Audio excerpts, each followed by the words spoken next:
नमस्कार। बुलेटिन कोविड-19 में आप सबका स्वागत है। मैं हूं आपके साथ अंजलि चौहान। बुलेटिन की शुरुआत एक अच्छी खबर के साथ। देश में कोरोना के खिलाफ पहली ऐसी वैक्सीन को आपातकालीन इस्तेमाल के लिए मंजूरी मिल गई है, जो 12 साल के बच्चों से लेकर वयस्कों तक को भी दी जा सकती है। यह है जाइडस कैडिला कंपनी की वैक्सीन ज़ाइकोव-डी। इससे पहले देश में कोरोना के खिलाफ जितनी भी वैक्सीन को आपातकालीन इस्तेमाल के लिए मंजूरी मिली है, वो सभी 18 साल या उससे ज्यादा उम्र के लोगों के लिए है। ये वैक्सीन कई मायनों में खास है। ये दुनिया की पहली डीएनए आधारित वैक्सीन है, जिसे देश में विकसित किया गया है।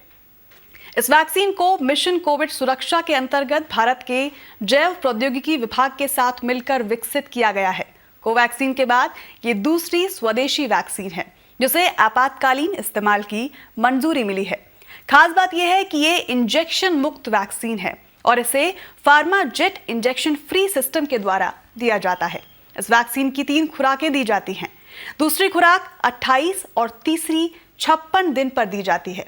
ये वैक्सीन लगाए जाने पर शरीर में SARS-CoV-2 वायरस के स्पाइक प्रोटीन का उत्पादन करती है और ये एक प्रतिरक्षा प्रतिक्रिया हासिल करती है, जो बीमारी से सुरक्षा के साथ साथ वायरस को खत्म करने में महत्वपूर्ण भूमिका निभाती है। इस टीके का तीसरा चरण का क्लिनिकल परीक्षण 28,000 से ज्यादा लोगों पर किया गया है। इसमें लक्षण वाले RT-PCR पॉजिटिव मामलों में 66.6% प्राथमिक प्रभावकारिता दिखी। ये कोविड-19 के लिए भारत में अब तक का सबसे बड़ा टीका परीक्षण है। इस वैक्सीन के बाद कोरोना के खिलाफ अब देश में 6 वैक्सीन हो चुकी हैं, जिन्हें आपातकालीन इस्तेमाल की मंजूरी मिल चुकी है। वैक्सीन विकास के क्षेत्र में भारत को एक और बड़ी उपलब्धि मिली है। देश की पहली mRNA आधारित वैक्सीन पहले चरण के परीक्षण में सुरक्षित पाई गई है। पुणे स्थित biotech company Gennova bio pharmaceuticals limited इस वैक्सीन पर काम कर रही है। ये वैक्सीन मिशन कोविड सुरक्षा के तहत DBT BIRSC के साथ साझेदारी में विकसित की गई है। पहले चरण के ट्रायल के आधार पर drug controller general of India ने इस वैक्सीन के दूसरे और तीसरे चरण के ट्रायल्स की भी इजाजत दे दी है। जेनोवा बायो फार्मास्यूटिकल्स लिमिटेड ने इस वैक्सीन ट्रायल के पहले चरण के अंतरिम नतीजे central drug controller standard control organisation की सब्जेक्ट एक्सपर्ट कमेटी के पास भेजे थे।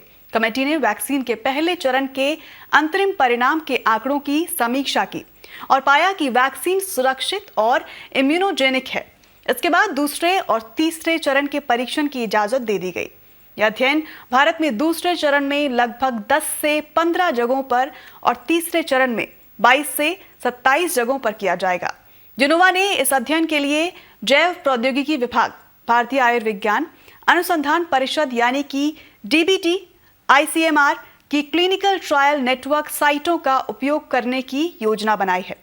जेनोवा के mRNA आधारित कोविड-19 वैक्सीन विकास कार्यक्रम को जून 2020 में ही भारत सरकार के जैव प्रौद्योगिकी विभाग यानी कि DBT द्वारा आर्थिक सहायता प्रदान की गई थी।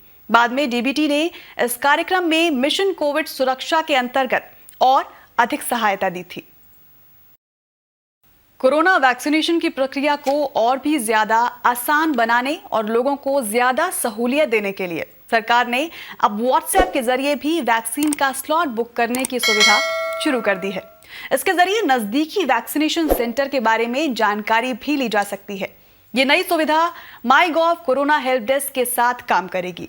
इसके लिए WhatsApp यूजर्स को सबसे पहले MyGov के कोरोना हेल्प डेस्क नंबर 9013151515 को अपने फोन में सेव करना होगा। इसके बाद इस नंबर पर बुक स्लॉट लिखकर सेंड करना होगा। फिर MyGov आपको 6 अंकों का एक OTP नंबर भेजेगा, जो आपको यहां पर एंटर करना होगा। फिर आपको अपने इलाके का पिन कोड डालना होगा, जिसके बाद आप अपनी पसंदीदा तिथि, स्थान और वैक्सीन का चयन करके स्लॉट बुक कर सकते हैं। आज के अंक में बस इतना ही। बुलेटिन कोविड-19 के अगले अंक में हम एक बार फिर हाजिर होंगे। तब तक के लिए दें इजाजत। नमस्कार।